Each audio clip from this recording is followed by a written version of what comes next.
Top 5 college basketball teams that could use a winning streak. And these are teams that, for different reasons. Most of them are in a funk. Some of them aren't necessarily in a funk. It's just going in right now. It would help them a lot. Number 5, Tom Izzo and Michigan State lost 3 of their last 5. Just lost to Penn State the other night. This is a team that, look, if they really want to make a strong run, this is a pretty talented team. If they want to make a strong run in the tournament, they need to kind of get going right now. Well, and Doug Gottlieb brought them up as a team he thinks could make a push. Yeah, but they got to, Baylor beat them. Yeah, sooner rather than later. Number 4, Iowa State.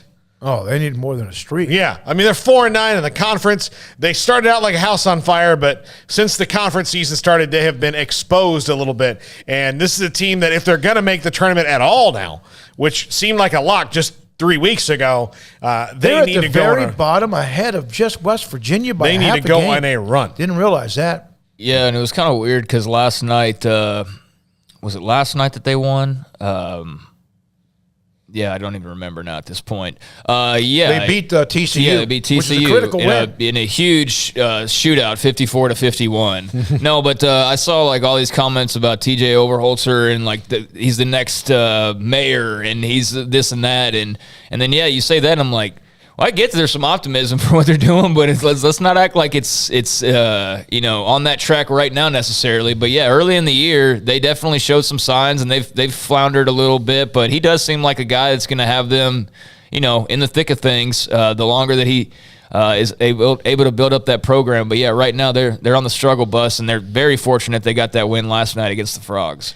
Number 3, Alabama. And look, Alabama's been playing better. They beat Baylor handily a couple weeks ago in the Big 12 SEC Challenge. But this is a team that if they really want to make people scared of them, they need to win multiple games in a row. They've got some scary guards. Incredible wins, though. They have incredible wins, but they need to do it, Well, they've beaten Ole Miss and Arkansas back-to-back, and Arkansas was playing pretty well when they beat them. Yeah, but they need to, I'm saying sustain this winning streak. Yeah, no, they have Mississippi State they should win. And then at Kentucky, that will be tough. Vanderbilt, South Carolina, A&M, and LSU, they can win all those. Yeah, they need to. They may not win out, but they need to get at least close to winning out for the rest of the year. Also Berger. I said that wrong. I knew I said that wrong. I wanted to correct myself. Yeah. Sorry. Number 2, Houston dropped 8 spots in the rankings this week. They do. Yeah, they need a winning streak right now to get back, just to get their mojo back. This team going to the tournament for sure. There's nothing necessarily wrong with them in the long term, but in the short term, they need to get their mojo back because they've dropped 8 spots in the rankings because they've hit a bit of a cold spell. There was a time, and I'm telling you, like maybe 8 or 9 times in a row, I always seem like I catch them in like looking up and down, who's else is on, whatever. And there was a time where it seemed like every time I watched them, they were up 27-5 or something like that. Against Cincinnati, they ended up winning by 22. They had a huge lead. Then they kind of let it get back. They were blowing people out. But, yeah, they've hit and, of course, they had some bad injuries. And they just played SMU and Memphis. Both teams are playing better right now. Memphis, I believe, is a 4-game winning streak. There's a team that needs like a 9-game winning streak to get back to where everybody thought they were going to be with Penny Hardaway. And number 1, LSU. This is a team that a month ago we thought might contend for the SEC title. I think that's off the table right now. And they're in a funk with Will Wade. A funk at LSU. Back to Memphis, I didn't realize that. They've won 6 straight. There was a game in which they lost, and Penny Hardaway cussed the media. Remember that? I mean, he went off.